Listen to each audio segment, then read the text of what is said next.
वंदे गुजरात बात गुजरात में।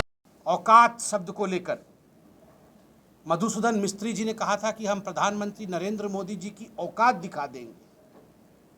क्या औकात दिखाएंगे? वो तो प्रमुख सेवक है, वो एक गरीब व्यक्ति है। उन्होंने कभी भी अपने लिए कोई प्रॉपर्टी नहीं बनाई। उन्होंने कुछ भी किया है तो लोगों के लिए किया है। उनकी औकात क्या दिखाएंगे? आज हिंदुस्तान को आगे बढ़ाने वाले व्यक्ति का अगर आप औकात दिखाना चाहते हैं तो ये किस प्रकार के शब्द हैं? क्या क्या गाली आपने नरेंद्र मोदी जी को नहीं दिया? सोनिया जी ने यहीं खड़े होकर कहा था कि वो मौत का सौदागर है, गंदी नाली का कीड़ा, किसी ने कॉकरोच कहा, किसी ने यमराज कहा। ये सारी गालियां नरेंद्र मोदी जी को आपने दिया है, गुजरात की अस्मिता को दिया है। ये गाली केवल नरेंद्र मोदी जी को नहीं, ये गुजरात के स्वाभिमान और गुजरात के अस्मिता को गाली देने का काम निरंतर कांग्रेसियों ने किया है। किस प्रकार से आप जिस समाजवादी पार्टी के साथ मिलकर के सरकार चला रहे थे, जिनके साथ आपने मिलकर के सत्ता के लिए आपने लड़ाई लड़ी, गधों को दिखा करके गुजराती बता रहे थे, आपको याद है ना? कुछ सालों पहले किस प्रकार इन लोगों ने गुजरातियों को नीचे दिखाने का कोशिश किया था, ये बताने की आवश्यकता नहीं है। यहाँ कोई औकात का खेल नहीं हो रहा है। यहाँ अगर कोई मुकाबला हो रहा है तो वो विकास की मुकाबले के साथ। विकास किस प्रकार आगे बढ़े, किस प्रकार गुजरात आगे बढ़े, उसकी बात लेकर हम आगे चल रहे हैं। और खुद कल नरेंद्र मोदी जी ने कहा, जो पार्टी मेधा पाटकर जी को भारत जोड़ो आंदोलन में लाकर खड़ी कर सकती है, जो पार्टी ब्रांड गुजरात के रूप में मेधा पाटकर जी को प्रोजेक्ट कर सकती है, वो मेधा पाटकर जी जो अवरुद्ध उत्पन्न कर रही थी, अवरोध कर रही थी सरदार सरोवर डैम को, आज सरदार सरोवर डैम के कारण गुजरात में जिस प्रकार का चौमुखी विकास हुआ है, जहां जल कभी पहुंचने का सपना कोई नहीं देख सकता था, वहां जल पहुंचा है, वहां हरियाली पहुंची है। सौराष्ट्र, आप सोच के देखिए किस प्रकार की परिस्थिति सौराष्ट्र में थी और आज सौराष्ट्र कहां पहुंचा है। जल के लिए मोहताज करने के लिए जो षड्यंत्र रचा था इन लेफ्टिस्ट, इन लिबरल्स ने, आज उनके साथ कंधे से कंधे मिला करके जब राहुल गांधी भारत तोड़ो यात्रा करते हैं तो एक क्लियर संदेश गुजरात को देते हैं कि मैं जोड़ने के साथ खड़ा नहीं हूं, मैं विकास के साथ खड़ा नहीं हूं, मैं अभी भी तोड़ने के साथ खड़ा हूं।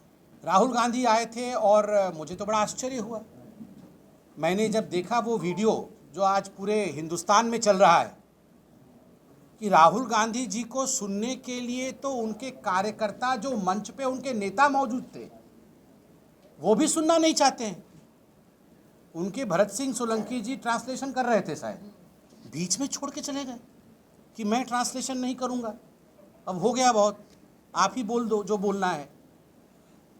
जब इस प्रकार का माहौल मंच पे होता है, आप देखिएगा उस मंच पर उनके नेताओं के बीच में एक कन्फ्यूजन था। मंच के ऊपर खुद उनके नेता उनकी भाषण के ट्रांसलेशन को बीच में छोड़ के जा रहे हैं। और ये मैं नहीं कह रहा हूँ, राहुल गांधी खुद कह रहे हैं, अच्छा आप नहीं करेंगे, आप छोड़ के जा रहे हैं, और भरत जी चले जाते हैं, बाकी नेता ऐसे ऐसे कर रहे हैं। तो कहीं ना कहीं आज कांग्रेस पार्टी को कोई सुनना नहीं चाहता, राहुल गांधी जी के नेतृत्व को कोई भी स्वीकार करना नहीं चाहता है। ये अपने आप में कांग्रेस किस अवस्था में गुजरात में है, किस व्यवस्था में पूरे भारतवर्ष में है, यह विषय को व्यक्त करता है। वो कोई भारत तोड़ो यात्रा कर, जोड़ना तो इनसे होता नहीं है, ये तोड़ो यात्रा ही कर रहे हैं। और आज तो मैंने देखा महाराष्ट्र से एक न्यूज़ आई हुई है कि ये जो कलाकार, फिल्म के कलाकार इत्यादि आ रहे हैं, ये भी सब प्रायोजित है। ये प्रयोजन के माध्यम से, ये स्वतः कोई कलाकार नहीं आ रहे हैं, ये प्रायोजित है कि आप आइए, उसके बदले में आपको लाभ दिया जाएगा। इस प्रकार से प्रलोभित करके कलाकारों को भी राजनीतिक क्षेत्र में उतार करके राहुल गांधी का एक हाइप बनाने की कोशिश ये किया जा रहा है।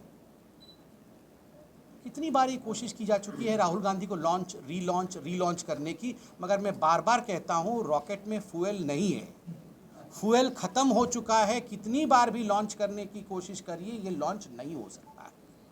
बंधुगण, मुझे तो आश्चर्य हुआ कल राहुल गांधी, जिस समय ये ट्रांसलेशन बंद हुआ, उस समय वो आदिवासियों के विषय में भ्रम फैलाने की कोशिश कर रहे थे। और राहुल गांधी कह रहे थे कि जब मैं छोटा था, बड़े कब हुए पता नहीं, वैसे जब मैं छोटा था, 6 साल का था, तब दादी जी ने उनको किताब दी, फोटो वाली किताब दी, जिसमें आदिवासियों की फोटो थी। और फोटो देख करके उन्होंने आदिवासियों के विषय में समझा।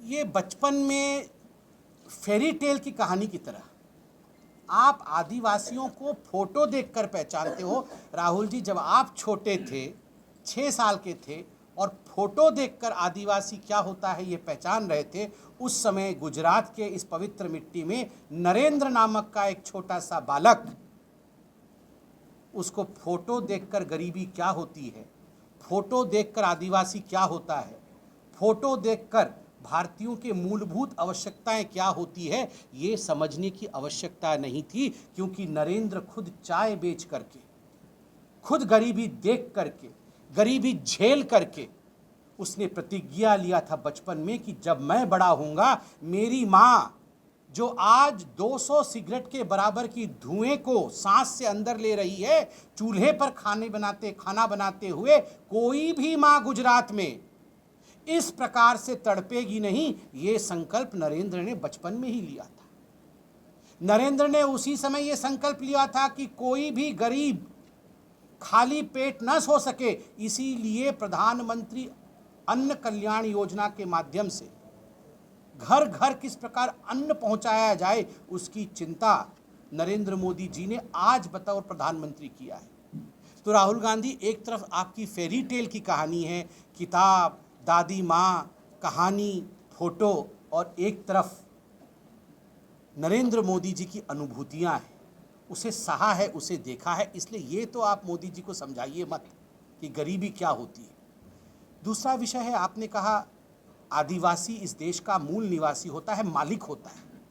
बिल्कुल सही, आदिवासी ही इस देश का मालिक होता है। सोनिया गांधी जी इस देश की मालिक नहीं है, आदिवासी ही हैं। हिंदुस्तानी ही इस देश का मालिक है। और इसीलिए तो आज गर्व के साथ हम सब कह सकते हैं, इस देश की प्रथम नागरिक कौन है?